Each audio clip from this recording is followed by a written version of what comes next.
எல்லாருக்கும் வணக்கம். நான் உங்கள் ஆஸ்ட்ரோ சிலேந்திரன் பேசுகிறேன். இன்றைக்கி இந்த வீடியோவில் என்னதான் வந்து கிளி மாதிரி ஒய்ஃப் இருந்தாலும் குரங்கு மாதிரி வந்து ஒரு ஒப்பாயிட்டு வச்சுக்கோங்க சொல்லுவாங்க இல்லையா? நான் தப்பாக சொல்ல, இந்த ஒரு பழமொழி, ஓகேங்களா? இது வந்து எப்படி பார்க்குறது? இப்போ தான் என்னதான் மேரேஜ் ஆகிருந்தாலும் சரி, ஒரு சில நபர்களுக்கு வந்து அந்த ஒய்ஃபை தவிர வந்து மற்ற பெண்கள் மேலே வந்து ஒரு சபலம் வந்து இருந்துக்கிட்டே இருக்கும், ஒரு அட்ராக்ஷன் வந்து இருந்துகிட்டே இருக்கும். இது வந்து ஜாதகத்தில் வந்து எப்படி பார்க்குறதுன்னு சொல்லி பார்க்குறப்போ, யாரோட ஜாதகத்தில் சுக்கிரன் வந்து பரிவர்த்தனை ஆயிருக்கு, சுக்கிரன் வீக்காக இருக்கோ, ஸோ அவங்க எல்லாருக்குமே வந்து பார்க்குறப்போ மனைவியை தவிர மற்ற பெண்கள் மேலே வந்து சபலங்கள் வந்து ரொம்ப அதிகமாக இருக்கும்.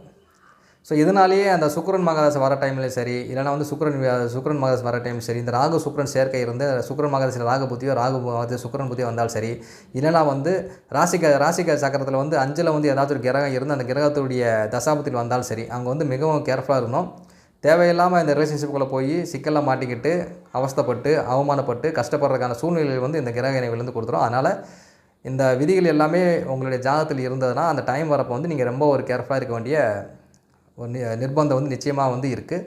ஸோ அதனால் இது எல்லாத்தையும் வந்து உங்கள் ஜாதகத்தில் செக் பண்ணி பார்த்துட்டு அந்த டைம் வரப்போ வந்து கொஞ்சம் கேர்ஃபுல்லாக இருந்துக்கங்க. ஓகேங்களா?